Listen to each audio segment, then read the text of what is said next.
Between 1973 and 2015, an estimated 18.7 million hectares of Borneo's old-growth forest were cleared. 14.4 million hectares in Indonesian Borneo and 4.2 million hectares in Malaysian Borneo. Combined, this area is well over twice the size of the entirety of Ireland. During the same time span, industrial plantations in Borneo expanded by 9.1 million hectares, 7.8 of which were palm oil, and the remaining 1.3 million hectares were pulpwood plantations. That is an entire island's worth of new plantations in the space of 40 years. Out of the 2015 total plantation area in Borneo of 9.2 million hectares, around 7 million hectares were previously old-growth forest in 1973, and out of the 7 million hectares of previously old-growth forest, which is now plantation, between 4.5 and 4.8 million hectares were planted within 5 years of forest clearance. And it's this 5-year conversion time which scientists are now focusing on to try and identify which plantations are causing deforestation and which plantations are simply making use of already cleared land. Whether plantations are causing deforestation or not is a big debate, and the answer is not so simple.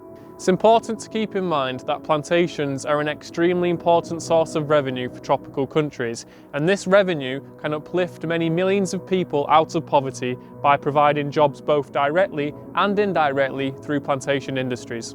Around 6 million people already work in either the palm oil or pulpwood sector in Malaysia and Indonesia combined.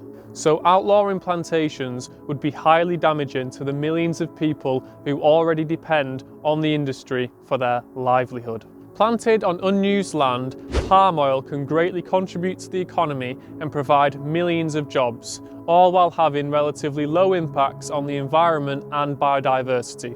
Planted in place of old-growth forest, palm oil provides the same benefits to society, however the impacts on the environment are severe.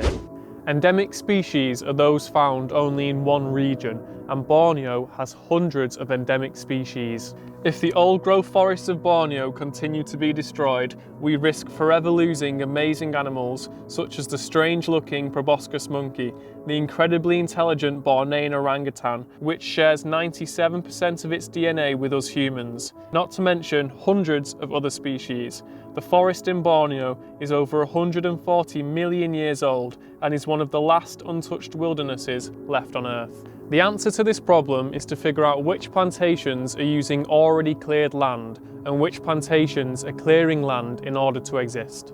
In order to do this, we would need to know if the forest was cleared independently, meaning before any plan was made by the eventual plantation owner to develop said plantation. Unfortunately, the governments of Indonesia and Malaysia refuse to share such information and insist on maintaining complete confidentiality. Luckily for the researchers behind this project, time series satellite imagery captured by the Landsat satellites allows them to measure objectively the delay between the clearance of the forest and the development of plantations. With this knowledge, we can reason that as a statistical generalization, plantations that were planted on land that was cleared within the previous 5 years are likely to be responsible for that clearance. And plantations that were planted on land that has been cleared for over 5 years are unlikely to be the reason for that piece of land being cleared. It should be made clear that this 5-year rule is unlikely to be true for every single plantation.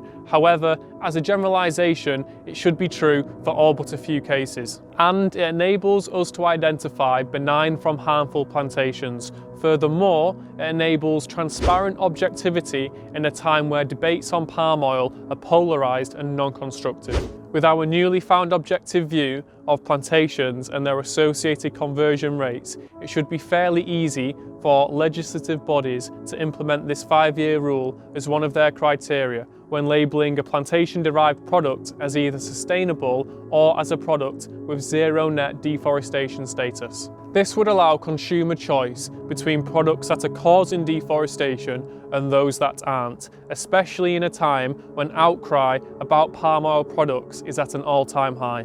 This would enable consumers to make change through consumer choice, but furthermore, it would allow the millions of people already employed by the plantation industries to carry on their lives without risk of losing their jobs. So thank you satellite technology for helping us to save our forests.